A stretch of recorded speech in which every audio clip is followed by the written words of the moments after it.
여러분께 꼭 말씀드리고 싶은 것이 있습니다. 바로 동지라는 날에 대한 오해를 바로잡는 일입니다.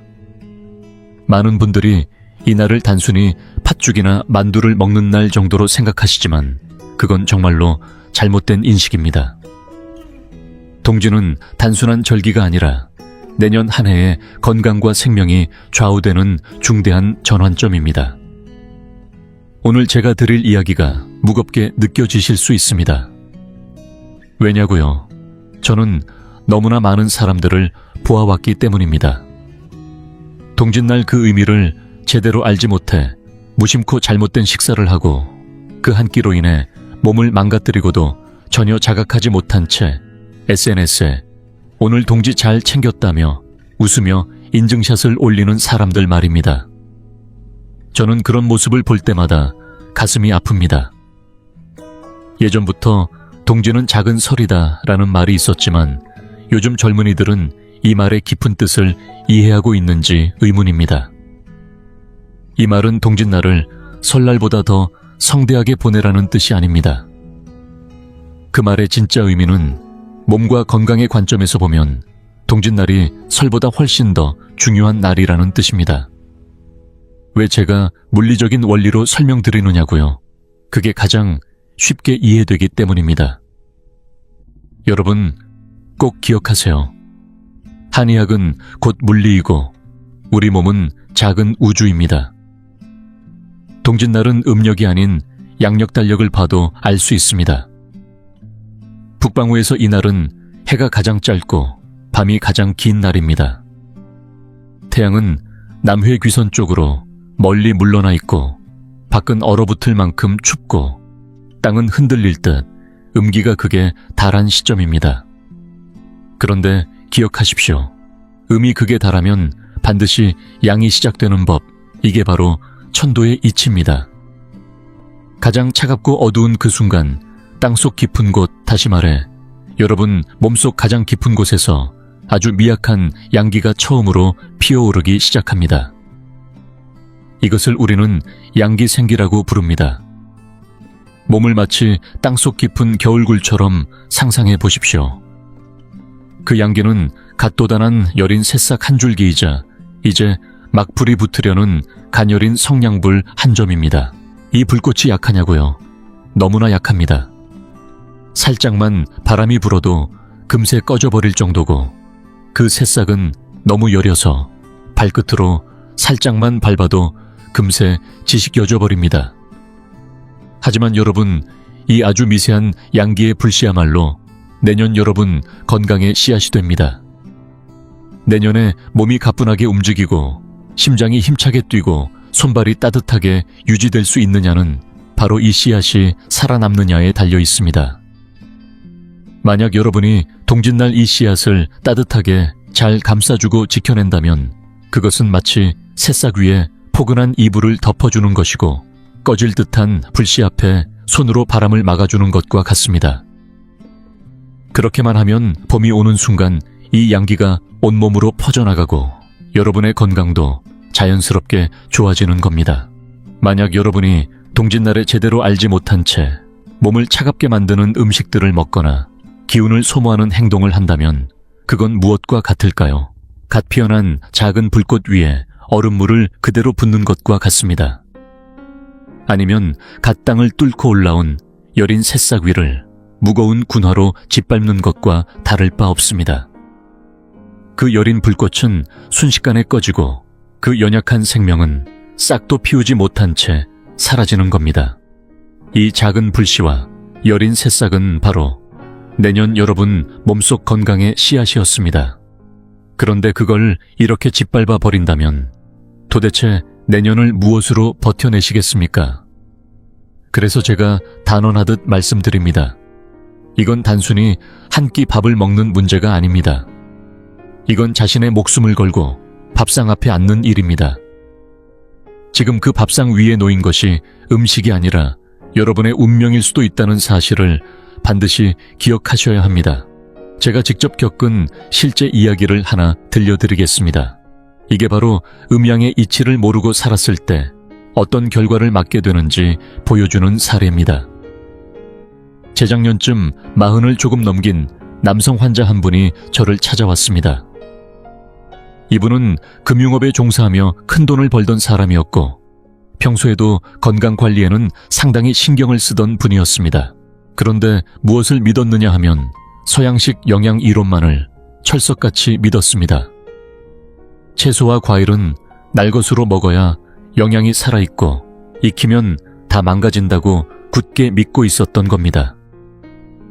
그해 동짓날 대부분의 집에서는 따뜻한 양고기 국을 끓이고 만두를 빚으며 몸을 드고 있었지요. 조상들이 수백 년 동안 전해 내려온 몸의 기운을 살리는 지혜입니다. 하지만 이분은 달랐습니다. 그런 음식은 열량이 높고 기름져서 몸에 해롭다고 여겼습니다. 동짓날 저녁 거래처 사람들을 초대해 고급 식당에서 식사를 했는데 상 위에 오른 것은 깊은 바다에서 온 생선회와 차갑게 식힌 대게 그리고 한가득 담긴 생채소 샐러드였습니다. 본인은 그것이 품격 있고 깔끔한 건강식이라고 생각했습니다. 밖에서는 눈이 펑펑 내리고 있었지만 그는 실내에서 차가운 음식에 얼음 맥주까지 곁들이며 속까지 시원해야 좋다고 말했습니다. 그런데 결과가 어땠을까요? 식사를 마친 지 2시간도 차에 되지 않아 집으로 돌아가는 차 안에서 갑자기 몸이 무너졌습니다. 가슴 위에 커다란 돌을 얹어 놓은 듯한 통증이 밀려왔고 식은땀이 비오듯 쏟아지며 손발은 시체처럼 차가워졌습니다. 동승한 사람들이 혼비백산에 급히 서울의 한 대학병원으로 옮겼고 검사 결과는 급성 심장 이상이었습니다. 밤새 응급처치를 거쳐 겨우 목숨은 건졌지만 그 이후로는 사람이 완전히 달라졌습니다. 조금만 움직여도 숨이 가쁘고 얼굴빛은 잿빛이 되었으며 심장의 힘은 예전의 절반도 남지 않았습니다. 나중에 그가 다시 저를 찾아와 물었습니다. 평소 검사 수치도 정상이고 건강하다고 자신했는데 왜 갑자기 이런 일이 생겼느냐고 말입니다. 저는 단호하게 말했습니다. 눈에 보이는 혈관만 탓하지 말라고요. 차가운 기운은 검사 화면에 찍히지 않습니다. 동짓날 몸속의 따뜻한 기운은 본래 아주 미약한 상태입니다. 바람 속의 등불처럼 겨우 버티고 있는 때이지요. 그런데 그날 밤 생선회와 되게 차가운 술 같은 극도로 찬 것들을 한꺼번에 들이부었습니다. 마치 얼음 덩어리를 통째로 위장에 쏟아부은 셈입니다. 위장은 따뜻한 기운으로 음식을 녹여 소화하는 곳입니다. 갑작스럽게 들어온 차가운 것들을 처리하려고 위장은 심장의 힘을 끌어다 쓸 수밖에 없습니다. 그런데 하필 그날은 동짓날이었습니다. 심장의 불씨 자체가 약해져 있는 날이지요. 기름이 거의 떨어진 등잔에서 마지막 남은 기름까지 억지로 퍼낸 꼴이 되어버린 겁니다. 그 순간 심장의 따뜻한 기운은 바닥이 났고 피는 굳어 흐르지 못했습니다. 그래서 심장이 멈춰 설 뻔한 것입니다. 결국 그 한 끼 식사가 잘못된 시간에 잘못된 음식을 선택한 대가로 남은 인생을 약에 의존하며 살아가게 만들었습니다. 제가 늘 환자들에게 말합니다. 병을 고치는 것은 비교적 쉽지만 생명의 뿌리를 되살리는 것은 매우 어렵다고 말입니다. 감기나 열 정도는 약 한 첩으로 땀 한 번 내면 나아질 수 있습니다.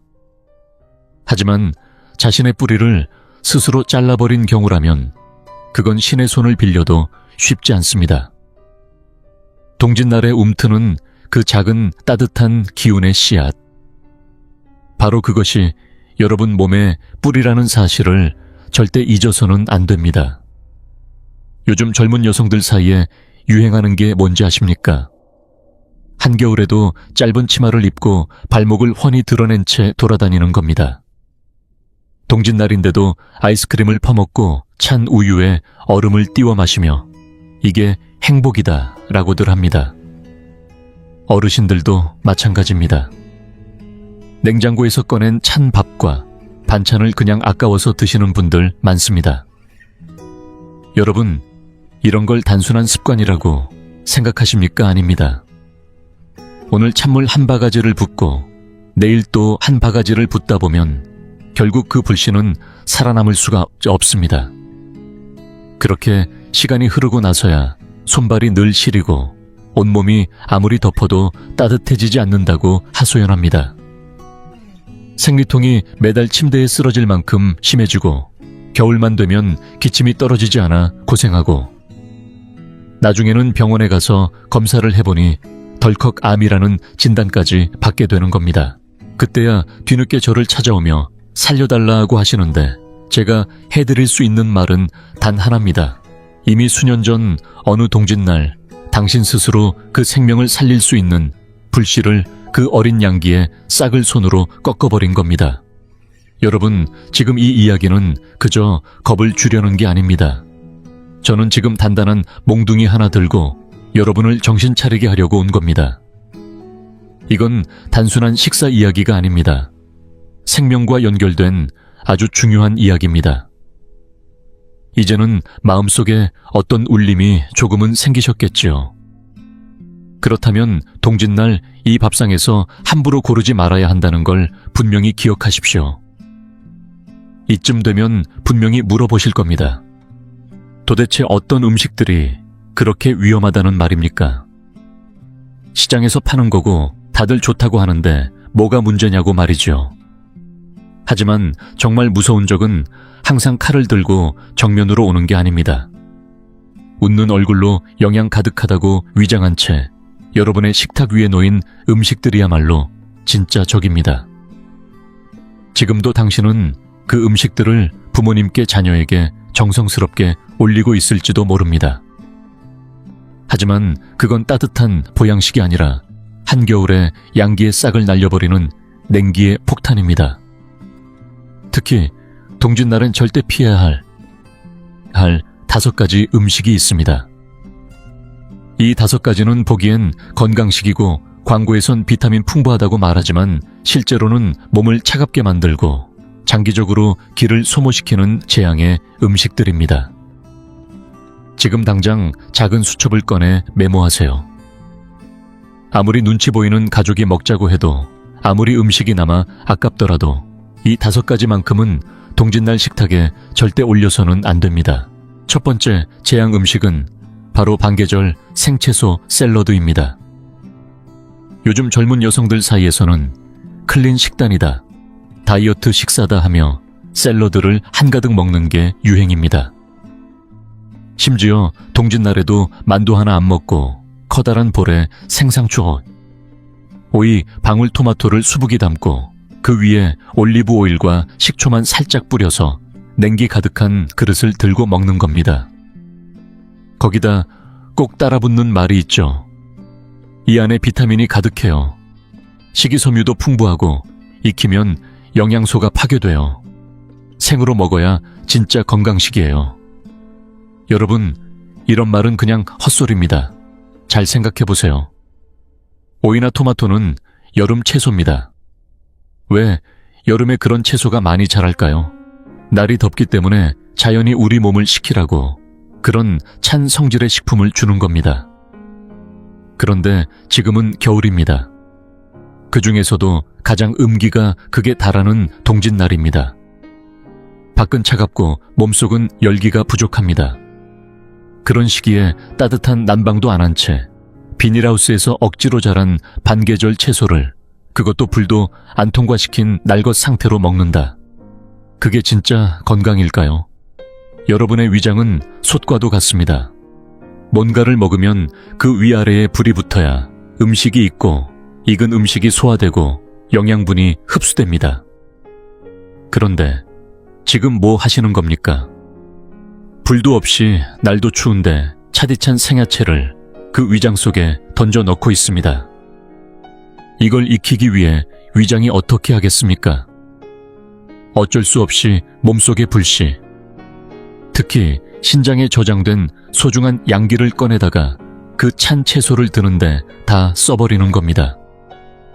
그 결과 불씨는 사라지고 손발은 시려지며 궁극적으로는 자궁이 냉해지고 혈액순환이 정체되어 생리불순, 난소낭종, 심지어는 불임까지 이어질 수 있는 겁니다. 도대체 그 비타민 하나 챙기자고 몸속의 생명을 빼앗아가는 선택을 하시겠습니까? 그건 절대 현명한 선택이 아닙니다. 동짓날만큼은 생채소 샐러드는 무조건 멀리 하십시오. 두 번째 제향 음식은 보기에는 그럴듯해 보이지만 실상은 몸을 얼리는 대표 음식, 바로 겨울철 해산물입니다. 날이 추워질수록 많은 분들이 바다에서 나는 음식이 몸을 보여준다고 생각합니다. 그래서 동짓날 가족이 모인 자리에는 꼭 댁에 한 접시 생굴 한 접시를 올려야 근사한 식탁이라고 여기죠. 그런데 여러분 한번 생각해 보세요. 개는 어떤 생물입니까? 가장 차갑고 어두운 바다 밑바닥. 그 누구도 쉽게 닿지 못하는 심해 속에서 사는 존재입니다. 그 몸 자체에 가장 강력한 냉기가 깃들어 있습니다. 그리고 그 냉기는 사람 몸속으로 들어오면 신장을 곧바로 공격합니다. 한의학에서 신장은 겨울철 양기를 저장하고 지켜주는 가장 중요한 장기입니다. 특히 동짓날에는 이 신장 속에 아주 작은 양기의 불씨가 숨쉬고 있습니다. 바로 그 불씨가 내년 한 해 건강을 좌우하는 생명의 씨앗입니다. 그런데 여러분이 이날 차갑게 해동된 게살이나 생굴을 먹는다는 것은 무엇과 같을까요? 마치 따뜻하게 닫혀있던 방의 문을 활짝 열어놓고 시베리아의 한기를 그대로 들이붓는 것과 같습니다. 그 찬 기운은 그대로 신장으로 파고들고 방금 싹튼 불씨는 한순간에 얼어붙어 버립니다. 그래서 저는 늘 이야기합니다. 겨울에 해산물을 많이 먹는 분들일수록 봄이 되면 다리 쥐가 자주 나고 허리가 시리고 심지어는 통풍이 심해지는 일이 흔하다고요. 왜 그럴까요? 그 사람의 신장 속 양기가 얼어붙었기 때문입니다. 몸속의 기혈을 밀어주는 힘이 사라졌으니 뼈마디에 기운이 돌지 않고 통증이 쌓이기 시작하는 겁니다. 겉보기에 해산물이 고급지고 건강해 보여도 동짓날만큼은 절대 멀리해야 합니다. 그 한 접시가 내년 한 해 기력을 송두리째 빼앗아 갈 수 있습니다. 세 번째 제향 음식은 식후에 무심코 먹는 열대 과일입니다. 이것이야말로 많은 분들이 가장 쉽게 간과하는 위험입니다. 특히 동짓날엔 온 가족이 따끈한 양고기탕을 함께 나누며 몸을 듭니다. 그 국물 한 숟갈, 그 따뜻한 기운이 몸속 깊은 곳까지 퍼지며 겨우 깨어난 양기를 지켜주는 역할을 합니다. 그런데 밥이 끝나자마자 종업원이 예쁘게 담긴 과일 접시를 내오고 그 위엔 차디찬 수박, 바나나 용과 같은 과일들이 한가득 올라와 있지요. 그걸 보고 사람들은 이렇게 말합니다. 밥 먹고 입가심 좀 해야지. 소화도 되고 상쾌하고 얼마나 좋아. 하지만 저는 단호히 말합니다. 그건 입가심이 아니라 당신 몸에 자살 명령을 내리는 행위입니다. 잘 생각해 보세요. 수박과 바나나가 자라는 곳은 어디입니까? 바로 따뜻한 남쪽 나라 열대 지방입니다. 왜 그런 지역에 이런 과일이 자랄까요? 날이 더우니 자연은 몸속 열을 식히는 음식을 그 땅에서 자라게 합니다. 즉, 이 과일들은 태생이 아주 강한 찬 성질을 가지고 있는 겁니다. 그런데 지금 당신은 어떤 계절에 살고 있습니까? 서울처럼 겨울이 긴 지역에서는 말할 것도 없고 따뜻한 지방이라 해도 동짓날이면 음기가 가장 극에 달하는 시점입니다. 마침내 몸을 따뜻하게 덮여줄 수 있었던 그 귀한 국밥 한 그릇을 먹고 난 직후 이 찬 과일 한 조각을 입에 넣는 순간 그건 마치 갓 달아오른 붉은 쇳덩이를 갑자기 찬물에 집어넣는 것과 같습니다. 어떻게 되겠습니까? 갈라지고 깨지고 폭발합니다. 우리의 비장과 위장이 바로 그 쇠입니다. 그 뜨거운 열기를 간신히 되살려 놓았는데 찬 과일로 정통으로 찬물을 끼얹는 격이지요. 결국 어떻게 되느냐고요. 비장이 차가워지면 기운이 돌지 않고 몸속 노폐물이 빠져나가지 못해 쌓입니다. 그래서 요즘은 물만 마셔도 살이 찐다고 하는 분들이 많아진 겁니다. 그건 단순한 체질이 아니라 찬 기운에 눌린 비장과 위장이 제 기능을 못하고 있다는 뜻입니다. 먹은 걸 소화시키지 못하니 기운도 정체되고 몸은 붓고 무거워지는 겁니다. 그러니 제발 부탁드립니다. 밥 한 끼 잘 챙겨 드시고 나서 후식으로 차가운 열대 과일을 드시는 일, 특히 동짓날만큼은 반드시 멈추셔야 합니다. 당신의 속을 망가뜨리는 건 디저트 접시 하나일 수 있습니다. 네 번째 재앙 음식은 바로 몸속 불을 끄는 대표적인 음식 쓴맛, 나는 채소와 녹두탕입니다. 평소 건강을 유난히 챙기는 어르신들 중에는 열이 많다, 몸이 자주 화끈거린다며 겨울철에도 일부러 쓴 채소를 챙기고 녹두탕을 데워서 드시는 분들이 있습니다. 특히 동짓날이면 이렇게 말하곤 하시죠. 양고기는 너무 뜨거우니까 나는 고기 대신 녹두를 먹고 입가심으로는 쓴 채소를 먹을래. 그래야 속이 덜 답답하거든. 여러분, 그건 정말 위험한 착각입니다. 동짓날은 평소보다 더더욱 우리 몸속의 양기가 간신히 한 줄기 피어나는 시점입니다. 그 양기 하나가 마치 황금처럼 귀한 시기인데 그 불씨를 일부러 꺼버리는 일이 바로 지금 벌어지고 있는 겁니다. 녹두는 맞습니다. 100가지 독을 푼다고 할 만큼 좋은 해독제입니다. 하지만 그 효능은 여름에만 해당됩니다. 찜통더위에 몸이 끓을 때, 그때 한 그릇의 녹두탕은 열을 내리고 몸을 식히는데 탁월합니다. 마찬가지로 여름철에 쓴 채소도 그 기능을 제대로 발휘합니다. 하지만 겨울 그 중에서도 동짓날에 이걸 먹는다는 건 완전히 다릅니다. 잘 생각해 보세요. 지금 몸속에서 힘겹게 작동하고 있는 건 작은 보일러 하나입니다. 그 보일러가 우리 몸 구석구석을 드기 위해 애쓰고 있는데 쓴 음식과 녹두탕은 그 보일러를 꺼버리는 찬물을 끼얹는 일입니다. 마치 따뜻한 집을 드는 일꾼을 갑자기 해고해버리는 것과도 같습니다. 그 순간은 시원하고 개운할지 모르겠지만 그 대가는 결코 가볍지 않습니다. 보일러가 꺼진 몸은 이후로 긴 겨울 내내 얼어붙은 듯한 상태로 지냅니다. 속은 차고 오장육부는 기운이 돌지 않으며 면역력은 급속도로 떨어집니다. 그리고 그 결과 겨울철만 되면 감기부터 시작해서 몸살 기침 기관지염에 제일 먼저 쓰러지는 사람이 바로 당신이 됩니다. 이건 결코 과장이 아닙니다. 열을 다스리려다 생명까지 꺼뜨리는 어리석음은 이제 그만 멈추셔야 합니다.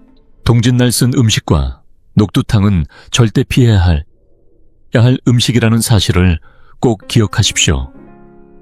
몸을 차게 만드는 것 그 자체가 병의 시작입니다. 다섯 번째 재앙 음식은 아침마다 무심코 꺼내 마시는 바로 그 한 컵 냉장고 속의 우유와 요구르트입니다. 이 부분은 제가 꼭 강하게 말씀드려야겠습니다. 요즘 광고를 보면 매일 한 잔의 우유가 아이의 키를 키우고 뼈를 튼튼하게 만들고 소화를 돕는다고 말합니다. 그 말을 철석같이 믿은 어머니들은 동짓날 아침에도 아무 의심 없이 냉장고에서 꺼낸 차가운 우유 한 통을 아이 손에 쥐어주고 꿀꺽꿀꺽 마시게 합니다. 여러분, 이건 절대 그냥 넘길 일이 아닙니다. 우유는 원래 송아지를 위한 식품입니다. 사람의 위장과는 체질 자체가 맞지 않는 데다 그 성질은 차고 끈적이며 기운을 눌러버리는 성향을 가지고 있습니다. 더구나 문제는 온도입니다. 냉장고에서 꺼낸 우유는 보통 섭씨 4도 반면 우리 위장은 37도의 따뜻한 상태를 유지해야만 제 기능을 합니다. 그런데 동짓날처럼 온몸의 불씨가 막 살아나기 시작한 그 아침에 차갑고 끈적한 우유 한 컵을 들이킨다는 건 무슨 뜻일까요? 그것은 마치 갓 올라오기 시작한 해를 갑자기 구름으로 가려버리는 격입니다. 위장은 이 찬 액체를 드기 위해 필사적으로 에너지를 끌어다 써야 하고 그 과정에서 귀중한 양기가 순식간에 소모됩니다. 게다가 우유는 그 끈적임으로 인해 위장 내벽을 덮어버려 열기와 기운이 뚫고 나갈 길조차 막아버립니다. 이게 무슨 결과로 이어지느냐고요. 겨울만 되면 콧물이 멈추지 않고 밤마다 기침이 이어지고 목이 부어 고생하는 아이들이 많습니다. 알레르기성 비염 편도와 코 뒤쪽 조직이 커지는 증상, 그리고 기침이 오래도록 낫지 않는 원인 중 상당수가 바로 이 냉장 우유에 있습니다. 아이 몸은 아직 약한데 부모가 매일 아침 차가운 기운을 밀어넣는 꼴이 되는 겁니다. 그렇게 만든 몸은 바이러스가 가장 좋아하는 환경이 됩니다. 따뜻한 기운은 사라지고 습기와 냉기가 가득한 내부는 곧 세균의 온상이 됩니다. 사랑하는 자녀에게 면역력을 심어주는 것이 아니라 병균이 자라기 좋은 온실을 만들어주고 있다는 사실 제발 잊지 마십시오. 동짓날 아침 냉장고 속 우유는 절대 입에 대지 마시길 바랍니다. 그 한 잔이 몸의 불씨를 꺼뜨리는 차디찬 폭탄이 될 수 있습니다. 정리하자면 동짓날 절대 피해야 할 5가지 음식은 다음과 같습니다. 첫째, 생으로 먹는 반계절, 채소 샐러드. 둘째, 찬 기운 가득한 해산물. 셋째, 식후에 먹는 열대성 과일. 넷째, 쓴맛으로 몸을 식히는 해독성 음식들. 다섯째, 냉장고에서 꺼낸 차가운 우유와 요구르트. 이 5가지는 단순한 음식이 아닙니다. 그날 하루의 식단이 곧 한 해 건강의 방향을 결정짓는 만큼 이 5가지 중 무엇이든 하나라도 먹는다면 그 한 해 내내 몸이 차고 기운이 꺾이고 질병이 따라붙을 수 있습니다. 이쯤 되면 어떤 분들은 마음속에서 조용히 불안해지실 겁니다. 큰일 났다. 나 작년 동짓날에 딱 저렇게 먹었는데, 그러니까 올해 내내 몸이 왜 이렇게 안 좋았던 건가? 맞습니다. 원인을 찾으셨다면 이제는 바로잡을 기회도 있는 겁니다. 그렇다면 지금 이미 몸이 냉해진 분들은 어쩌란 말인가요? 이미 양기가 많이 빠져나갔고 손발이 차고 피로감도 심하고 기운도 없는데 이게 다 늦은 건가요? 아닙니다. 여러분, 희망은 아직 남아 있습니다. 한의학은 본디 사람을 살리는 의학입니다. 병의 근원을 짚었다면 반드시 그 병을 되돌릴 방법도 함께 존재합니다. 아직 숨이 붙어 있고 가슴 속에서 심장이 뛰고 있다면 꺼져가던 불도 다시 살릴 수 있습니다. 몸이 얼음덩어리처럼 식었다고요. 아무리 차가운 몸이라도 방법만 맞으면 다시 따뜻하게 피어오를 수 있습니다. 이건 제 과장이 아닙니다. 실제로 제가 본 수많은 환자들이 바로 이 5가지를 끊고 나서 서서히 천을 되찾고 맥이 살아나고 기운이 돌기 시작했습니다. 하지만 반대로 이 5가지를 좋은 음식이라고 믿고 끝까지 고집한 분들이 어떻게 되었는지도 저는 너무 많이 보았습니다. 그분들 중에는 결국 병원 신세를 지게 된 분도 있었고 한 해 내내 기력 없이 약에만 의지하게 된 분들도 있었습니다. 여러분은 그 길을 똑같이 밟지 마십시오. 지금부터라도 이 5가지만 피한다면 이미 저질러진 실수조차 되돌릴 수 있습니다. 몸은 늘 회복을 기다리고 있고 자연은 항상 2번째 기회를 줍니다. 지금 이 말을 듣고 있는 이 순간이 바로 그 기회를 붙잡을 타이밍입니다. 절대 늦지 않았습니다. 예전에 제가 상담했던 60대 중반의 어르신 한 분이 계십니다. 공직에 오래 계셨던 분으로 외모도 단정하고 생활 습관도 깔끔하셨지요. 그런데 그분에게는 한 가지 확고한 믿음이 있었습니다. 바로 나는 열이 많다는 것이었습니다. 조금만 더우면 얼굴이 화끈거리고 금방 잇몸이 붓거나 변비가 생기니 평생을 두고 열을 내려야 건강하게 산다는 생각을 고수해오신 분이었습니다. 그래서 늘 고집처럼 드시던 것이 있었습니다. 고운의 여름뿐 아니라 한겨울에도 쓴맛 나는 차를 마시고 녹두를 달여 찬 기운으로 속을 식히셨습니다. 동짓날 가족들이 양고기 정어를 끓이면 그는 한 점도 입에 대지 않고 한쪽에서 혼자 쓴 차를 홀짝이며 말했습니다. 너희는 그 뜨거운 걸 먹고 어찌 견디냐? 나는 내 방식대로 청결하고 장수할 거야. 하지만 그렇게 살아오신 그분이 지난해 겨울 갑작스런 복통을 호소하며 병원에 실려 가셨고 검사 결과는 모두를 충격에 빠뜨렸습니다. 말기 대장암이었습니다. 가족들이 검사 사진을 들고 제게 찾아와 혹시 희망이 있는지를 물었을 때 저는 사진을 보고 조용히 한숨을 내쉴 수밖에 없었습니다. 여러분, 왜 이런 일이 벌어졌을까요? 서양의학은 유전자 변이니 세포 돌연 변이를 말하지만 저는 자연의 원리, 즉 기운의 흐름으로 설명드리고 싶습니다. 강물이 흐를 때는 절대 썩지 않습니다. 그러나 기온이 급격히 떨어지고 흐름이 멈추면 결국 물은 얼어붙고 단단한 빙괴가 되어갑니다. 몸도 마찬가지입니다. 나이가 들며 양기가 약해지는 것은 자연스러운 일이지만 문제는 그 양기를 지켜줘야 할 시기에 오히려 쓴 음식과 찬 음료로 계속 꺼버렸다는 점입니다. 이 어르신의 장 속에는 더 이상 따뜻한 기운이 흐르지 않았습니다. 전부가 차가운 기운이었고 그 결과 혈액은 그곳에서 정체되고 기운은 멈췄으며 마침내 딱딱한 응어리, 즉 종양이 자리를 잡게 된 것입니다. 더 안타까운 것은 동짓날이야말로 그 꺼져가던 양기를 되살릴 수 있는 소중한 기회였다는 사실입니다. 그러나 그날조차 몸에 열이 많다며 고기를 멀리하고 찬차만 마셨던 그 선택이 결국 그분의 생명을 되돌릴 수 없는 길로 이끈 것입니다. 여러분, 정말로 건강을 지키고 싶다면 열을 두려워하지 마시고 몸이 필요로 할 때는 기꺼이 따뜻하게 덮여주셔야 합니다. 동짓날의 양기는 생명을 다시 일으켜 세우는 마지막 불씨일 수 있습니다. 여러분, 오늘 제가 꼭 짚고 넘어가야 할 아주 단순하지만 중요한 물리 법칙이 하나 있습니다.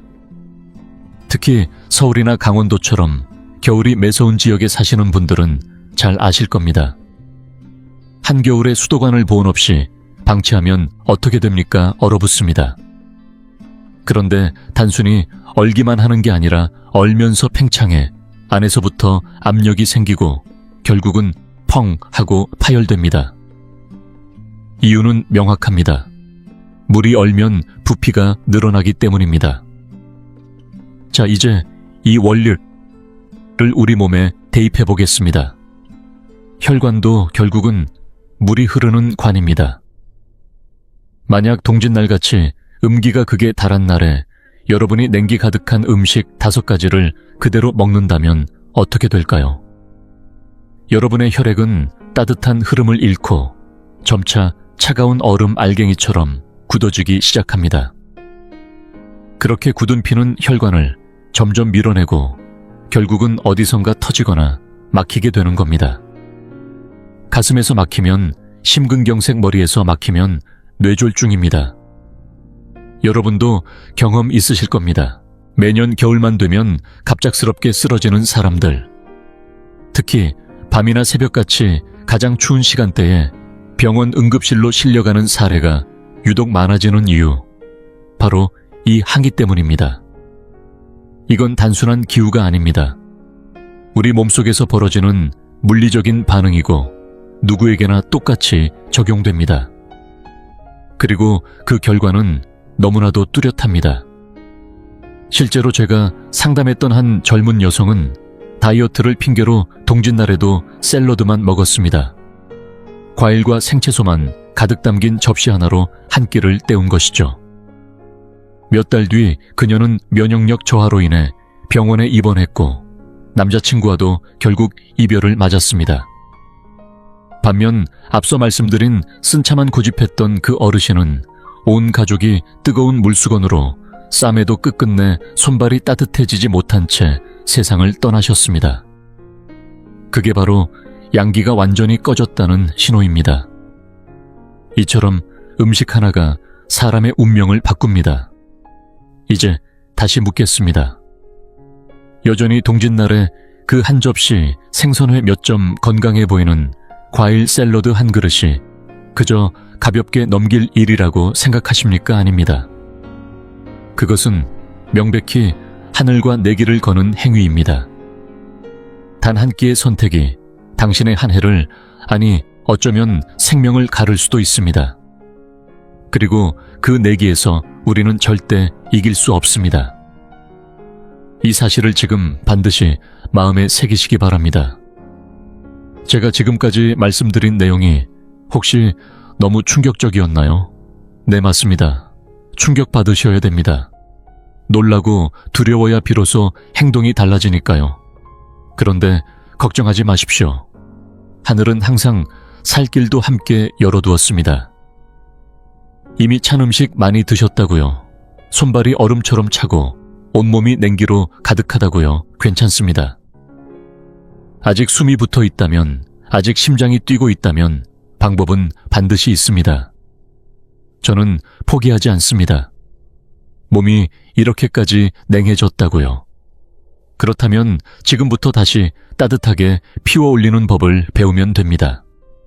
그것이 바로 진짜 한의학입니다. 한의학은 죽은 게 아니라 꺼져가는 불을 되살리는 의술입니다. 그래서 오늘 제가 드릴 처방은 화려하거나 복잡한 것이 아닙니다.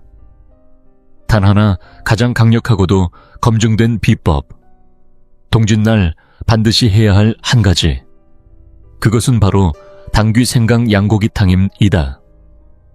인삼이나 녹용이 아닙니다. 그런 보약은 몸속에 불이 살아있을 때나 먹는 겁니다. 지금 여러분의 몸은 얼음 창고입니다. 그 상태에서 보약을 넣으면 화끈거리고 코피 납니다. 그래서 필요한 건 부드럽게 불을 되살릴 수 있는 속부터 덮이는 진짜 약식입니다. 양고기는 육류 중에서도 가장 따뜻한 성질을 지닌 순양의 고기입니다. 이 양고기를 불 위에 오래 끓이면 마치 아궁이에 무연탄을 넣은 것처럼 은은하고 강한 열기를 냅니다. 거기에 생강을 크게 썰어 넣으세요. 껍질은 절대 벗기지 마십시오. 껍질에 가장 강한 산한 작용이 있습니다. 생강은 위에 쌓인 오래된 찬 기운을 몰아내는데 탁월합니다. 여기에 당귀를 더하면 피를 돌게 하고 신장을 따뜻하게 데워줍니다. 만드는 법은 간단합니다.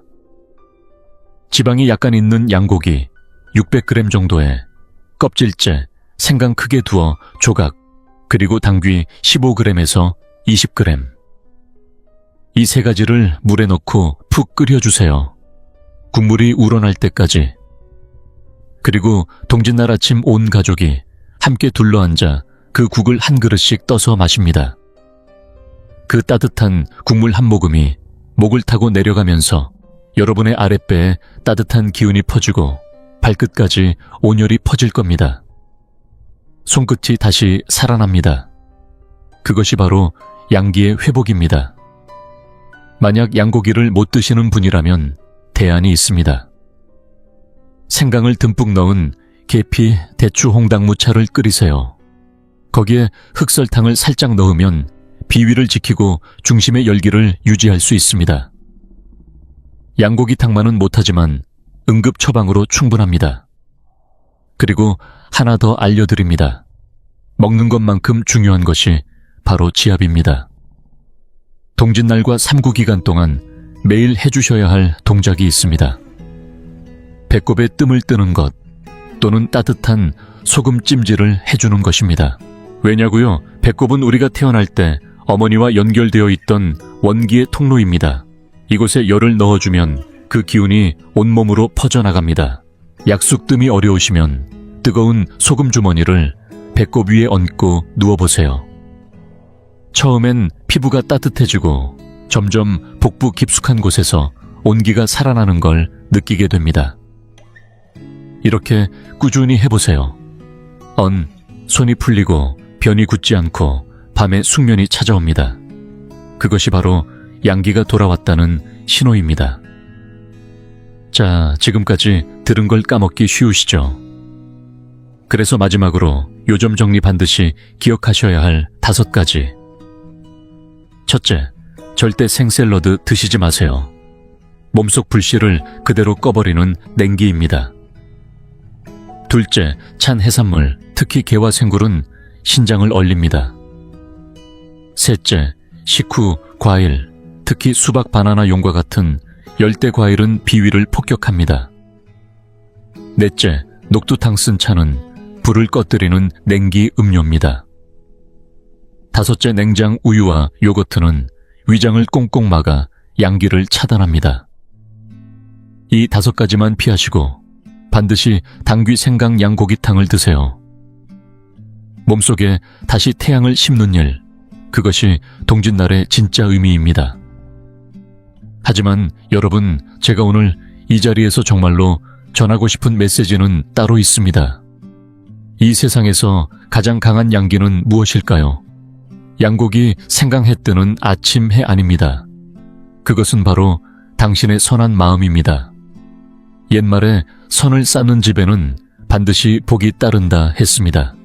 오늘 여러분이 이 이야기를 듣고 혼자 조심하는 데서 그치지 않고 부모님께, 친구에게, 가족 단톡방에 이 사실을 전한다면요, 단 한 사람이라도 그 정보 덕분에 샐러드를 내려놓고 당귀탕을 마신다면요, 그 사람은 올해 병원비를 아낄 수 있고 고통을 피할 수 있으며 생명을 구할 수도 있습니다.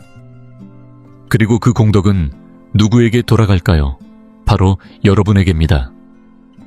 이 세상의 가장 따뜻한 에너지는 누군가를 도우려는 그 순간 가슴에서 일어나는 뜨끈한 감정입니다.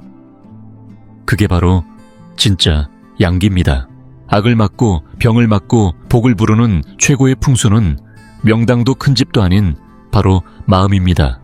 선한 마음으로 옳은 지식을 나누는 사람은 언제나 그 기운으로 보호받습니다. 오늘 이야기가 여러분께 도움이 되었다면 댓글에 가득합니다 혹은 건강과 평안이라는 한마디 남겨주세요. 그 말들이 모여 또 다른 이들에게 힘이 됩니다. 그리고 좋아요와 구독도 눌러주세요. 여러분이 듣고 있다는 걸 제가 알아야 다음 영상에서 더 깊은 이야기를 전해드릴 수 있으니까요. 여러분, 올해 동짓날 우리의 몸속에 다시 태양을 심어봅시다. 우리는 할 수 있습니다. 다음 시간에 또 뵙겠습니다. 여러분, 혹시 매달 블루베리에 쓰는 돈이 10만 원을 넘으신 적 있으신가요? 오늘은 마음 아픈 진실 하나를 알려드려야겠습니다. 우리나라 600만 명이 넘는 어르신들이 매일같이 블루베리를 드시지만 그중 82%는 잘못된 방식으로 섭취하고 계십니다. 다시 말해 지금까지 써오신 돈이 헛수고가 되었을 수도 있다는 뜻입니다. 지난달 서울에 사는 김화자 어르신이 눈물을 흘리며 제게 찾아오셨습니다. 무려 3년 동안 하루도 빠짐없이 블루베리를 한 통씩 드셨는데 그 결과는 황반변성 중기 판정을 받아 손주의 얼굴조차 또렷이 보이지 않는 상태였습니다. 저는 김준호입니다. 30년 넘게 영양 전문 한의사로 일하며 이런 사례를 수도 없이 봐왔습니다. 문제는 블루베리가 효과가 없다는 게 아니라 반드시 4가지 황금 조력자와 함께 먹어야 진짜 힘을 발휘한다는 데 있습니다. 4명 중 단 1명만 빠져도 효과는 무너집니다. 세계의학 저널 랜시스에서는 1만 명 이상을 대상으로 연구한 결과 블루베리만 단독으로 섭취한 사람 중 실제로 시력을 보호한 비율은 단 18%에 불과했습니다. 왜일까요? 블루베리는 황반을 직접 지켜주지는 못하기 때문입니다. 아무리 집 외벽을 곱게 칠해도 지붕에서 비가 샌다면 무슨 소용이 있을까요? 오늘 단 15분 동안 블루베리와 꼭 함께 먹어야 할 4명의 황금 파트너가 누구인지, 어떻게 먹어야 효과를 보는지 확실히 알려드리겠습니다. 이 이야기를 들으시면 누군가는 석 달 만에 효과를 보는 반면 누군가는 3년을 먹어도 아무 변화가 없는 이유를 분명히 알게 되실 겁니다. 그리고 더 중요한 건 많은 분들이 반복하는 치명적인 실수 3가지도 알려드릴 건데, 김화자 어르신이 그중 2번째 실수를 범해서 3년의 시간과 100만 원, 10,000만 원 넘는 돈을 허비하신 겁니다. 만약 여러분도 지금 블루베리를 드시고 계시거나 시력이 떨어지고 기억력이 흐릿해졌다면 반드시 끝까지 보셔야 합니다. 왜냐하면 첫 번째 조력자의 정체는 지금까지 여러분이 알고 있던 눈 건강 상식을 완전히 뒤바꿔 놓을 수 있기 때문입니다. 많은 분들이 여기까지 듣고 이렇게 묻습니다. 김준호 원장님, 블루베리는 눈 건강에 최고 아닌가요? 저는 솔직히 말씀드려야겠습니다. 그것은 많은 사람들이 오해하고 있는 아름다운 착각입니다. 블루베리에 들어있는 안토시아닌은 분명히 강력합니다. 눈 주변의 혈액순환을 개선해주는데 큰 역할을 하죠. 하지만 우리가 가장 지켜야 할 중심 시력, 바로 황반 부위를 보호한다는 측면에서는 블루베리는 1등이 아닙니다. 실제로 서울영양학회에서 2023년에 발표한 자료에 따르면 황반을 보호하는 데 있어 진짜 핵심은 대부분 들어보지 못한 2가지 영양소입니다. 바로 루테인과 지아잔틴입니다. 해당 지침서에서는 50세 이상 성인은 하루 최소 10mg의 루테인을 섭취해야 한다고 명시되어 있습니다. 하지만 전국 노인 식생활 실태조사를 보면 90% 이상의 어르신들이 하루 섭취량이 3mg도 차이 되지 않습니다. 그러니 매일 블루베리를 드셔도 시력이 계속 떨어지는 건 어찌 보면 당연한 결과일 수 있습니다. 저는 이 부분을 한의학적으로도 설명드리고 싶습니다. 옛 문헌에서는 간이 눈으로 통한다고 했습니다. 눈의 건강은 간혈의 충분함과 깊은 연관이 있습니다. 블루베리는 자색 과일입니다. 자색은 간에 작용하기 때문에 간혈을 보충해주고 눈의 윤기를 돌게 하는데 도움을 줍니다. 하지만 또 한 가지 중요한 말이 있습니다. 간신동원이라 하여 간과 신장은 하나로 연결된 시스템이라는 뜻이죠. 황반 부위는 눈 속의 신장과도 같습니다. 더 깊은 층위의 영양을 필요로 하는 곳입니다. 이 부분을 채워주는 것이 바로 루테인과 지아잔틴입니다. 제가 한 가지 비유를 들어보겠습니다. 우리의 눈을 한 채의 집이라고 생각해 보세요. 블루베리에 들어있는 안토시아닌은 외벽을 다허칠하는 페인트와 같습니다. 바람과 비를 막아주고 겉으로 보기에 좋아 보이죠. 그런데 그 집의 지붕이 새고 있다면 어떨까요? 아무리 외벽을 곱게 칠해도 소용이 없습니다. 황반은 바로 그 지붕입니다. 이 지붕을 막아주는 것이 루테인과 지아잔틴입니다. 이 2 영양소는 황반 부위에 얇고도 강력한 천연 필터를 형성해 줍니다. 90% 이상의 유해한 블루라이트를 걸러주고 자유유해산소도 제거해 줍니다. 문제는 이 2 물질은 우리 몸이 스스로 만들 수 없다는 점입니다. 반드시 음식으로부터 보충해야만 합니다. 그런데 더 중요한 사실이 있습니다. 이 2 영양소는 지용성입니다. 즉, 지방이 함께 섭취되지 않으면 흡수율이 10%도 되지 않습니다. 시금치나 옥수수를 아무리 드셔도 흡수가 잘 안 되는 이유가 바로 여기에 있습니다. 서양 의학적 관점에서도 황반 부위는 하루에도 수많은 빛을 받아들이며 그 과정에서 엄청난 양의 자유라디칼이 발생합니다. 다른 조직보다 10배 이상 많은 산화, 스트레스가 쌓입니다. 루테인과 지아잔틴이 충분히 공급되지 않으면 황반은 서서히 손상되고 시력 저하나 황반 변성 심하면 실명까지 이어질 수 있습니다. 그래서 블루베리는 혈류를 돕고 루테인과 지아잔틴은 핵심 부위를 지키는 역할을 합니다. 둘이 함께할 때 눈을 지켜주는 진정한 내외 협공이 완성되는 것입니다. 작년 이맘때쯤 김화자 어르신이 저를 찾아오셨습니다. 올해로 68이신 김 어르신은 은퇴 전까지 초등학교 국어 선생님으로 계셨고 평생 자랑거리였던 것이 바로 시력이 좋다는 것이었습니다. 안경 없이도 책을 술술 읽으셨던 분이죠. 그런데 작년부터 이상한 일이 생기기 시작했습니다. 책을 읽을 때마다 가장 중요한 중간 글자들이 뿌옇게 번지고 양옆만 또렷이 보인다는 겁니다.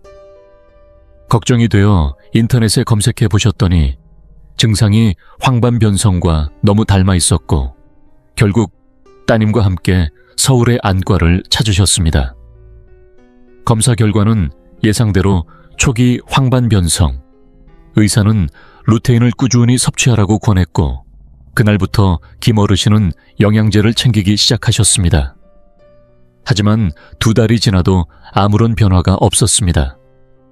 답답한 마음에 따님께 이렇게 말씀하셨다고 합니다. 내 인생에서 책이 제일 소중했는데 만약 언젠가 그걸 못 보게 된다면 사는 의미가 있을까? 그 말을 들은 따님은 눈물부터 터졌다고 하더군요. 그러던 어느 날 같은 아파트에 사는 이웃분이 저를 소개해드렸고 김 어르신은 다시 용기를 내어 제 진료실을 찾아오셨습니다. 검사 결과와 식단을 살펴보니 문제가 명확했습니다. 영양제는 매일 드시고 계셨지만 식단에서는 진한 녹색 채소나 옥수수 단호박 같은 황색 채소는 거의 없었고 결정적으로 영양제를 아침 공복에 물만 마시고 섭취하고 계셨던 것입니다. 그래서 흡수가 거의 이루어지지 않고 있었던 것이죠. 저는 김 어르신께 조용히 말씀드렸습니다. 문제는 영양제가 아니라 먹는 방법입니다. 루테인은 지방과 함께 섭취하지 않으면 흡수율이 10%도 안 됩니다. 그리고 영양제만으로는 충분한 양이 들어가기 어렵습니다. 반드시 음식과 함께 보완해야 합니다. 저는 어르신께 아주 간단한 식단 하나를 추천드렸습니다. 아침엔 시금치와 달걀을 넣은 국에 들기름 한 스푼을 넣고 블루베리 한 줌을 드시고 점심에는 옥수수 조각이나 반쪽 단호박을 추가하시고 저녁엔 견과류를 올리브유에 묻힌 나물을 곁들여 드시도록 한 것이죠. 첫째 주가 지나자 김 어르신은 아직 확실한 건 모르겠지만 눈이 전보다 덜 건조한 느낌이 있어요 라고 하셨습니다. 저는 계속해보시라고 격려했습니다.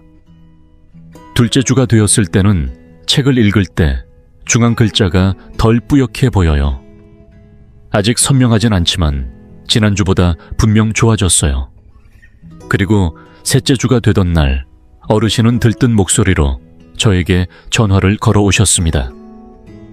김 원장님, 오늘 아침 신문을 읽는데 그 조그마한 글씨까지 다 보였어요.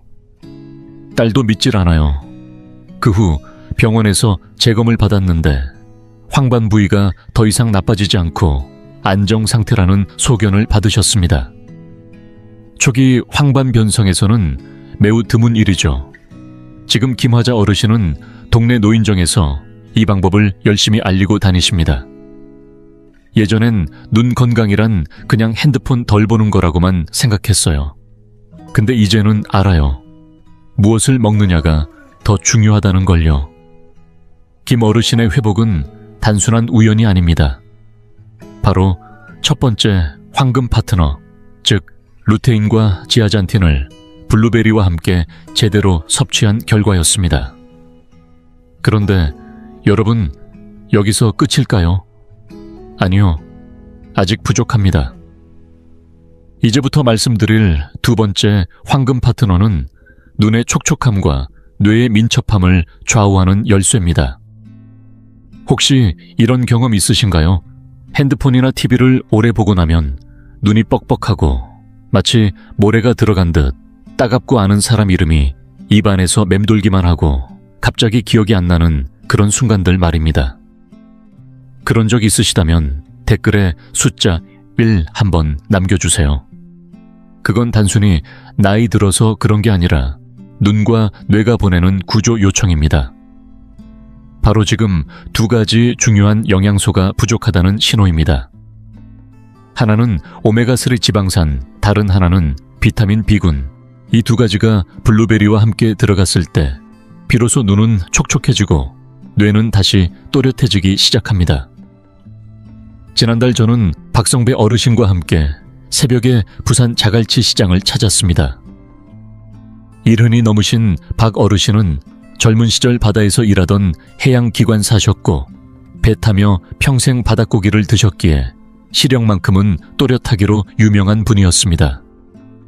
하지만 육지로 올라와 아드님 댁에서 지내시게 되면서 생선 섭취가 급격히 줄었고 불과 2년 만에 눈이 뻑뻑해지고 밤에는 불빛이 너무 따갑게 느껴진다고 하셨습니다.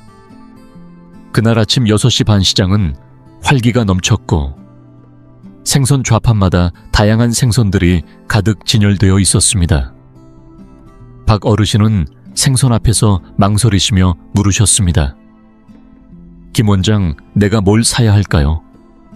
저는 고등어를 가리키며 말씀드렸습니다. 이게 제일 좋습니다. 고등어는 깊은 바다에서 자란 생선이라 오메가3 지방산, 특히 DHA가 풍부하거든요. 예전에 배에서 매일 생선을 드셔서 시력이 좋으셨던 것도 바로 이 성분 덕분입니다. 박 어르신은 고등어 2마리를 구입하셨고 저는 이어서 작은 포장 한 봉지를 더 사라고 권해드렸습니다. 바로 볶지 않은 생 아맛이었습니다. 이걸 갈아서 아침죽에 한 스푼씩 넣어 드세요. 식물성 오메가3라서 속도 부담 없고 흡수도 잘 됩니다. 그렇게 장을 마치고 돌아오신 어르신은 아내분이 고등어를 깨끗이 손질해 찜으로 나오셨고 온 가족이 함께 식사를 하며 옛배 생활 이야기를 나누셨습니다. 식사 후 저는 조심스레 말씀드렸습니다. 어르신, 오메가3의 가장 큰 역할은 바로 염증을 줄이는 겁니다. 눈이 뻑뻑한 것도 사실은 눈 표면에 염증이 생긴 거예요. 오메가3는 눈물 분비를 도와 눈을 촉촉하게 해주고 특히 DHA는 망막세포의 주요 구성 성분이라 시각 민감도를 높여줍니다. 그래서 밤에도 더 또렷하게 보이게 되죠. 저는 박 어르신께 조언 드렸습니다. 매주 3번에서 4번은 등푸른 생선을 드시고 매일 아침에는 귀리죽에 아맛이 가루 한 스푼과 블루베리를 곁들이세요. 이게 핵심입니다. 2주가 지난 후 박 어르신에게서 문자가 도착했습니다. 김 원장님, 진짜 눈이 안 뻑뻑해요. 밤에 TV 볼 때 눈부심도 없고 요즘 피부빛이 환해졌다고 아내가 자꾸 농담하네요. 요즘 내가 다시 연애라도 시작한 줄 안답니다. 하하하. 저는 웃으며 답장했습니다. 그게 바로 오메가3의 힘입니다. 블루베리와 오메가3가 만나면 한쪽은 혈액순환을 돕고 한쪽은 세포 재생을 책임지죠.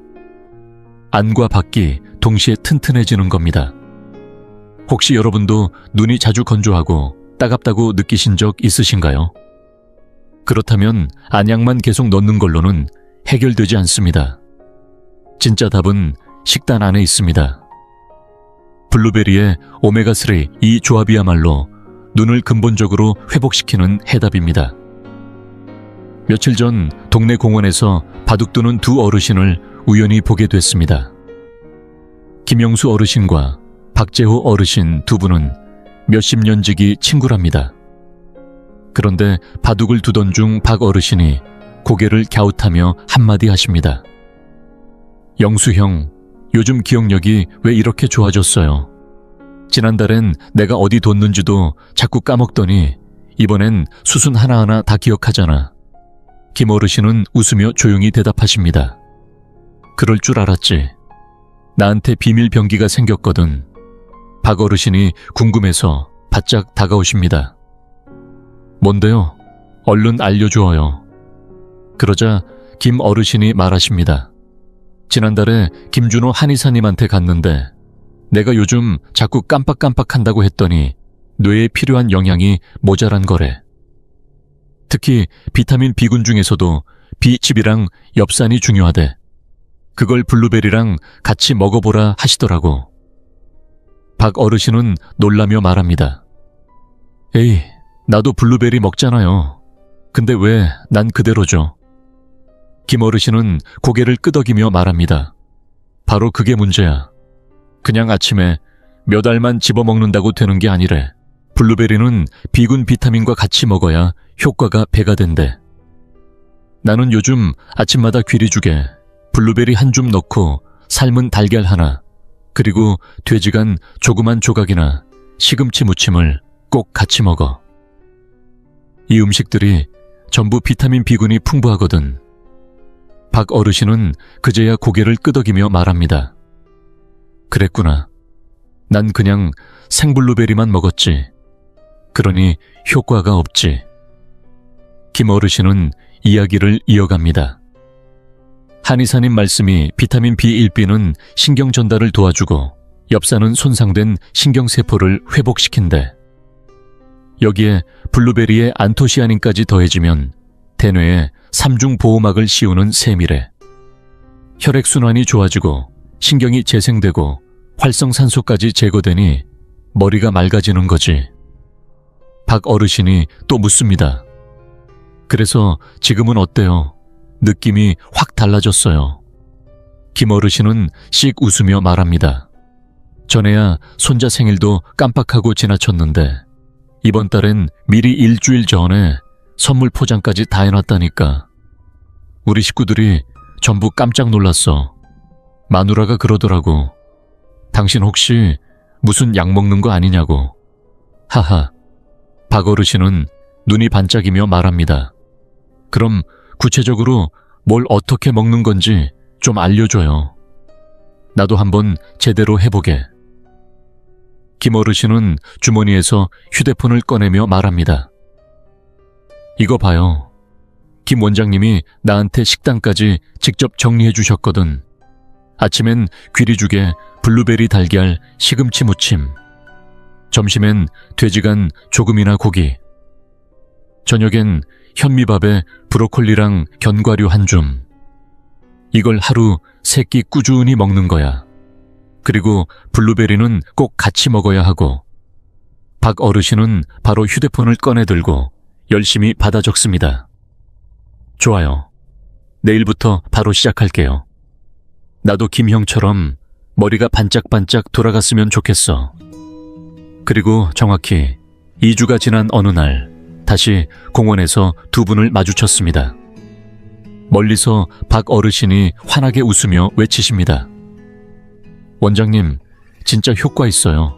요즘 바둑 둘 때 수 읽는 게 완전 살아났어요. 아들이 요즘 저더러 얼굴이 환해졌다고, 마치 젊을 때로 돌아간 것 같다고 하더라고요. 그 옆에서 김 어르신은 웃으며 말합니다. 내가 뭘 했어? 김 원장님 말씀은 믿고 따라가면 되는 거라고. 하지만 여기서 중요한 게 있습니다. 이 두 어르신의 이야기가 알려주는 진짜 교훈은 단 하나의 음식만으로는 부족하다는 겁니다. 블루베리에 안토시아닌도 훌륭하지만 비타민 B군의 협력이 없으면 뇌신경은 온전히 보호되지 않습니다. 이 두 가지가 만나야만 기억력, 집중력, 뇌의 유연성까지 다 살아나는 겁니다.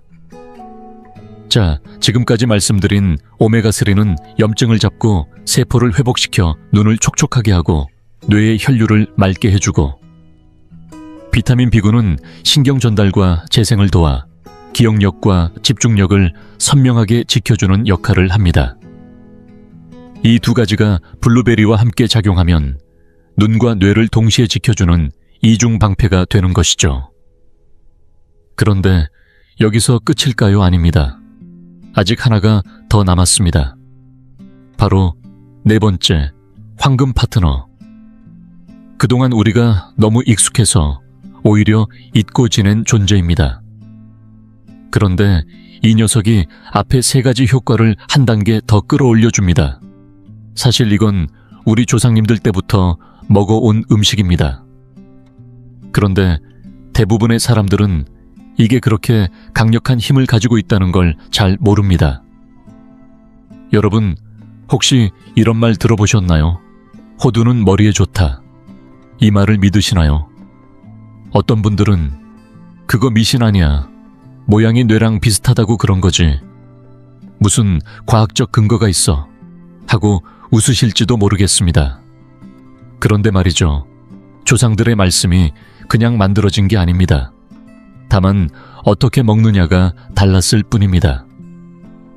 호두 아몬드 들깨 같은 견과류를 블루베리와 함께 먹으면 놀라운 시너지 효과가 일어납니다.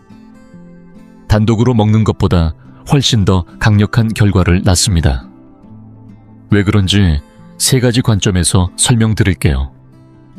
첫째, 견과류는 식물성 오메가3 지방산이 풍부합니다. 특히 호두 안에는 알파 리놀렌산이라는 식물성 오메가3가 가장 많이 들어 있습니다. 물론 이 성분은 깊은 바다 생선에 DHA처럼 바로 작용하진 않지만 우리 몸 안에서 DHA로 전환이 가능하고 생선을 잘 안 드시는 분들에겐 훨씬 부담 없는 대체제가 됩니다. 둘째, 견과류는 비타민 E가 풍부한 천연 항산화제입니다. 비타민 E는 눈과 뇌 속에 쌓인 자유유해산소를 제거해주는 강력한 보호막 역할을 합니다. 특히 아몬드 한 줌에는 비타민 E가 매우 많이 들어있어 매일 한 줌씩 먹는 것만으로도 세포에 방탄복을 입혀주는 효과를 기대할 수 있습니다. 셋째, 견과류는 마그네슘이 풍부한 자연 진정제입니다. 마그네슘은 신경계를 안정시키고 숙면을 유도하는 데 탁월합니다. 밤에 푹 자야 뇌가 회복되죠. 실제로 마그네슘 섭취량이 높은 사람들은 기억력과 학습력이 더 우수하다는 연구 결과도 있습니다. 그리고 가장 중요한 점은 바로 견과류에 들어있는 좋은 지방입니다. 이 지방이 블루베리 속 안토시아닌, 루테인 지아잔틴처럼 기름에 녹는 영양소들의 흡수를 도와주는 핵심 역할을 합니다. 그냥 블루베리나 시금치만 먹으면 흡수가 10%도 안 되지만 견과류가 함께 들어가면 이 영양소들이 몸 안으로 빠르게 흡수돼 정확한 부위에 도달할 수 있게 되는 겁니다. 비유하자면 견과류는 영양소를 실어 나르는 화물차 운전기사와 같습니다. 블루베리 루테인, 오메가3 비타민 B군이 택배라면 견과류는 그걸 정확한 집 앞까지 배송해주는 기사님 역할을 해주는 셈이죠. 그러니 이 조합을 무시해서는 안 됩니다. 하지만 견과류도 어떻게 먹느냐에 따라 효과가 달라집니다. 우리나라는 지역별로 기후가 다르기 때문에 체질과 생활 환경에 따라 맞춤형 섭취법이 필요합니다. 예를 들어 강원도나 경기 북부처럼 겨울철에 건조하고 찬바람이 심한 지역은 눈이 쉽게 건조해지고 가려워지기 쉽습니다. 이런 분들은 호두와 아몬드 같은 따뜻한 성질의 견과류에다가 구기자, 대추, 검은깨를 함께 넣어 만든 호두 흑임자죽에 블루베리 한 줌을 더하면 눈과 뇌를 동시에 부드럽게 보호해주는 훌륭한 조합이 됩니다. 반대로 전라도나 남부 해안 지역처럼 습하고 더운 곳에 사시는 분들은 체질상 쉽게 열이 올라가고 눈이 쉽게 피로해지는 경향이 있습니다.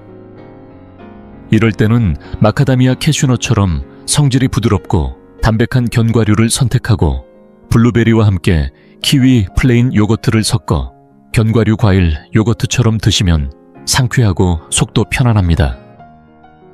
동해안이나 부산 포항처럼 해산물을 자주 드시는 지역의 어르신들은 오메가3는 비교적 풍부하지만 비타민 E와 아연은 부족한 경우가 많습니다.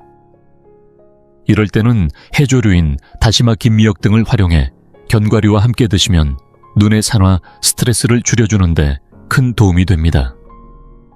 또 제주나 고산지대 태백 같은 고지대 지역은 자외선이 강하고 햇빛 반사가 심해서 황반이 쉽게 손상될 수 있는 환경입니다. 이런 분들은 호두, 아몬드, 블루베리를 매일 규칙적으로 함께 섭취하면 빛으로 인한 시신경 손상을 막는 데 효과적입니다.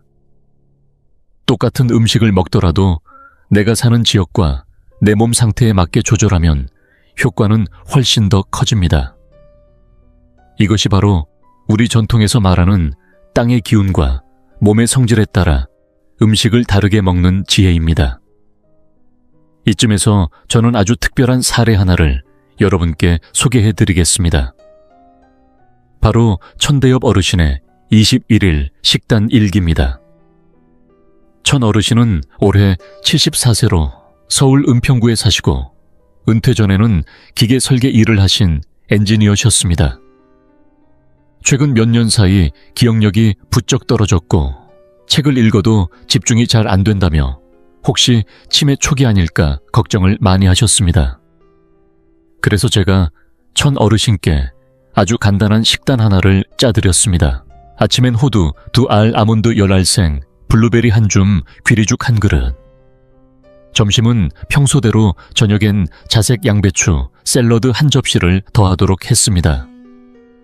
그러고 나서 하루하루 변화된 점을 일기로 써달라고 부탁드렸습니다. 첫째 날 김 원장님이 짜준 식단대로 시작. 견과류 고소하고 블루베리는 새콤달콤한데 솔직히 이게 효과가 있을까 반신반해. 셋째 날 큰 변화는 없지만 아침 식사가 끝나고 나면 포만감이 꽤 오래 간다. 오전에 배가 안 고파서 신기. 일곱째 날 오늘 아침엔 눈이 전보다 덜 뻑뻑했다. 예전엔 아침마다 눈을 몇 번이나 비벼야 했는데 오늘은 훨씬 수월했다. 열흘째 되는 날 아내가 요즘 내가 화를 덜 낸다며 칭찬했다. 예전엔 사소한 일에도 짜증을 내랬는데 요즘은 마음이 좀 더 편해진 것 같다. 혹시 마그네슘 때문인가? 열나흘째 오늘 아침 신문을 읽는데 돋보기를 안 써도 작은 글씨가 보였다. 혹시 눈이 나아지고 있는 걸까? 몇 번이나 다시 확인했는데 확실히 보인다. 17째 날 오랜만에 대학 동창과 통화를 했는데 예전엔 그의 아들 이름이 자꾸 생각이 안 났다. 오늘은 한 번에 바로 떠올라서 나도 놀랐다. 21째 날 이제 3주째다. 전체적으로 요약해보면 눈이 덜 건조하고 더 또렷하게 보인다. 머리 회전이 분명 빨라졌고 잠도 깊어졌다. 전엔 자주 깨곤 했는데 요즘은 눈 뜨면 벌써 아침이다. 몸이 가볍고 예전보다 피곤함이 없다. 어제 아들이 물어보더라. 아버지 혹시 요즘 몰래 어디 다니시는 거 아니에요? 라고. 하하, 그냥 김 원장님이 알려주신 대로 먹고 있을 뿐인데. 그 후 천 어르신은 종합검진을 받으셨는데 혈압, 혈당, 뇌, CT까지 모두 안정적이라는 결과를 받으셨습니다. 요즘은 어르신 스스로 진짜 이 조합 내 인생 바꿨다고 말씀하십니다. 그리고 어디서든 외치십니다. 블루베리랑 견과류, 이 두 가지 같이 먹으면 인생이 달라집니다. 천대엽 어르신의 일기는 우리에게 중요한 사실 하나를 알려줍니다. 견과류의 효과는 하루 이틀 만에 느껴지는 게 아닙니다. 하지만 2주에서 3주만 꾸준히 먹어보면 눈, 뇌, 수면 기력까지 분명히 반응하기 시작합니다. 그리고 그 반응은 당신의 일상과 삶의 질을 조금씩 진짜로 바꿔놓습니다. 지금부터 제가 꼭 짚어드려야 할 3가지 흔한 실수가 있습니다. 아무리 좋은 견과류라도 이 3가지를 잘못하면 도리어 건강을 해칠 수 있습니다. 첫 번째, 한 번에 너무 많이 먹는 실수입니다. 견과류는 열량이 높기 때문에 매일 한 줌 약 20-30g 정도면 충분합니다. 그 이상 과도하게 먹으면 체중이 늘고 오히려 혈중지방 수치가 올라갈 수 있습니다. 두 번째는 기름에 튀기거나 설탕, 소금을 입힌 가공 견과류를 선택하는 실수입니다. 시중에 파는 많은 견과류는 간편하게 먹기 좋게 튀겨지거나 양념이 되어 있습니다. 이런 제품은 영양은 줄고 해로운 지방과 나트륨만 늘어나게 됩니다. 가장 좋은 것은 무가공 원물이나 가볍게 구운 로스팅 견과류입니다. 세 번째는 보관 방법을 잘못해서 산패된 견과류를 먹는 경우입니다. 견과류에는 불포화 지방산이 많기 때문에 공기습기열에 취약해 쉽게 산화됩니다. 봉지를 뜯은 후엔 반드시 밀폐 용기에 담아 서늘하고 건조한 곳 또는 냉장고에 보관하셔야 합니다. 기름 냄새가 나는 산패 견과류는 절대 드시지 마세요. 산화된 지방은 체내 염증을 악화시키는 해로운 물질로 변질됩니다. 그렇다면 올바른 방법은 무엇일까요? 아주 간단합니다. 매일 아침 호두, 2알, 아몬드 3알, 캐슈넛 6알 정도의 견과류와 신선한 또는 냉동 블루베리 한 줌을 준비해보세요. 이 조합을 귀리죽이나 플레인 요거트에 함께 넣어 드시면 맛도 좋고 흡수율도 높아집니다. 만약 견과류 자체를 드시기 힘드시다면 아몬드 버터나 땅콩 버터 같은 무가당 견과류 스프레드에 블루베리 잼을 살짝 더해 통밀빵에 발라 드셔도 좋습니다.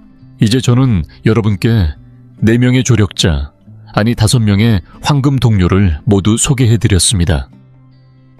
하나 루테인과 지아잔틴은 황반 부위를 지키는 핵심 방어선, 둘 오메가3는 염증을 잡고 세포를 회복시키는 복구부대 셋 비타민 B군은 신경을 연결하고 정보를 빠르게 전달하는 지휘본부 넷 견과류는 모든 영양소를 흡수시키고 운반하는 후방지원대 5, 그리고 그 중심에는 블루베리 혈류를 개선하는 선봉장이 있습니다.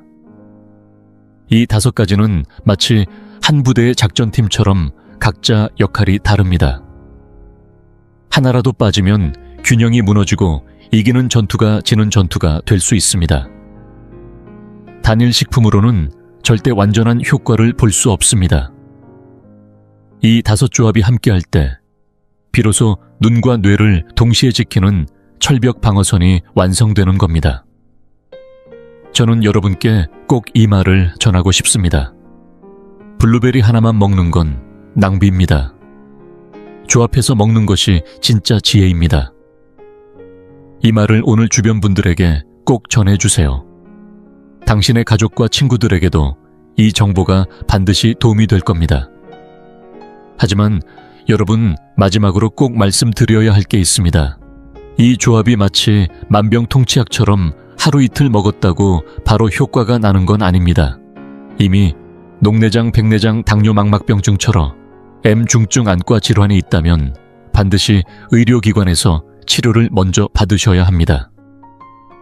식단은 어디까지나 보조치료이고 의학을 대신할 수는 없습니다. 이 방법은 특히 50세 이상이면서 눈이 쉽게 피로하고 건조해지고 시력이 떨어지거나 기억력이 흐릿해지기 시작한 분들, 그리고 노화성 황반변성이나 치매를 예방하고 싶은 분들께 적합합니다. 최소 4주에서 8주간은 꾸준히 실천하셔야 눈이 덜 건조해지고 뇌가 또렷해지며 집중력과 에너지가 살아나는 경험을 하실 수 있습니다. 기억하세요. 영양관리는 단기간의 특효약이 아니라 물 주듯 정성 들이듯 이어가야 하는 과정입니다. 오늘 물을 준다고 내일 꽃이 피지는 않지만 매일 꾸준히 돌보면 반드시 꽃이 핍니다.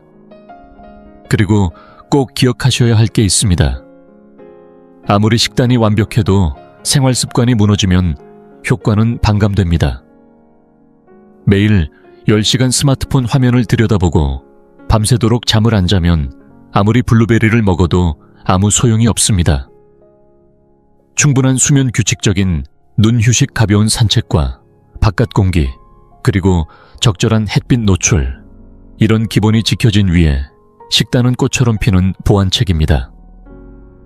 제가 본 수많은 어르신들 중에 수십만 원어치 건강식품은 열심히 드시면서도 생활 습관은 전혀 고치지 않아 결국 건강은 제자리 지갑만 텅 빈 채로 남은 경우를 너무나도 많이 봐왔습니다. 정말 안타까운 일이죠. 그래서 여러분, 오늘 배우신 내용을 생활 습관과 함께 실천해 주세요. 이 지식이 오늘로 끝나는 것이 아니라 당신의 눈과 뇌를 진짜로 지켜주는 삶의 습관으로 자리 잡기를 바랍니다. 며칠 전 진료실에서 한 어르신을 만났습니다. 올해로 80이 되신 조상우 어르신께서 이런 말씀을 하셨습니다. 김 원장님, 나는 지금도 눈이 또렷하고 머리도 맑아요. 근데 제일 행복한 건 뭐냐면요. 매일 저녁 손자한테 동화책을 읽어주며 웃게 해주는 겁니다. 그 아이 웃는 얼굴만 보면 나 참 잘 살았구나 싶어요. 그 순간 저는 마음 깊이 울림을 느꼈습니다. 진짜 건강이란 뭘까? 단지 오래 사는 것일까요? 아닙니다. 건강이란 내가 사랑하는 사람의 웃는 얼굴을 뚜렷이 바라볼 수 있는 눈, 그 따뜻한 순간을 잊지 않고 간직할 수 있는 기억, 그리고 그 모든 것을 지켜낼 수 있는 나 자신의 존엄입니다. 눈은 세상을 바라보는 창입니다. 뇌는 그 세상을 기억하는 보물 창고입니다. 만약 어느 날 우리가 사랑하는 사람의 얼굴을 흐릿하게 보게 되고 소중했던 기억조차 떠오르지 않는다면 그건 존재가 서서히 꺼져가는 것과 다를 바 없습니다. 그래서 저는 말씀드립니다. 눈과 뇌를 지키는 건 나를 위해서만이 아니라 내 가족에게 짐이 되지 않기 위해서, 끝까지 나 스스로 살아갈 수 있는 자존을 지키기 위해서, 그리고 자식과 손주의 인생을 끝까지 지켜보고 축복해 줄 수 있기 위해서입니다. 그게 바로 건강의 진짜 의미입니다. 예로부터 우리는 이렇게 말해왔습니다. 집안의 모든 일은 결국 마음에서 비롯된다. 하지만 그 마음조차 건강하지 못하면 아무 소용이 없습니다. 그래서 건강은 가족의 평화이자 모든 것의 시작점입니다. 오늘부터, 아니 바로 다음 끼니부터 바꿔보세요. 당신의 한 끼가 바뀌면 삶 전체가 달라질 수 있습니다. 당신의 건강은 결코 당신 혼자만의 문제가 아닙니다. 그건 당신을 사랑하는 사람들의 미래이기도 합니다. 만약 오늘 영상이 조금이라도 도움이 되셨다면 당신의 부모님, 배우자, 자녀, 친구에게 이 내용을 꼭 전해주세요. 더 많은 분들이 눈과 뇌를 함께 지키는 올바른 방법을 알게 되길 바랍니다. 이게 진짜 의미 있는 건강 나눔입니다.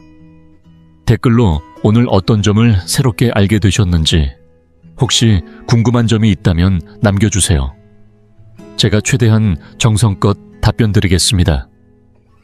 그리고 다음 영상에서는 혈압을 자연스럽게 낮추는 특별한 음식법 문설탕처럼 순하고 부드러운 식단 이야기를 드릴 예정입니다. 쉽고 실천 가능한 내용이니 꼭 놓치지 마세요. 우리 함께 건강의 길을 천천히, 그러나 꾸준히 걸어갑시다. 그리고 마지막으로 작은 비밀 하나만 살짝 알려드릴게요. 사실 블루베리에게는 아직 다 밝히지 않은 5번째 황금 친구가 더 있습니다. 지금까지 말씀드린 4가지 효과를 2배로 끌어올리는 조합이죠. 많은 분들이 아직 모르고 계신 이 조합 다음 영상에서 꼭 알려드릴 테니 기대해 주세요.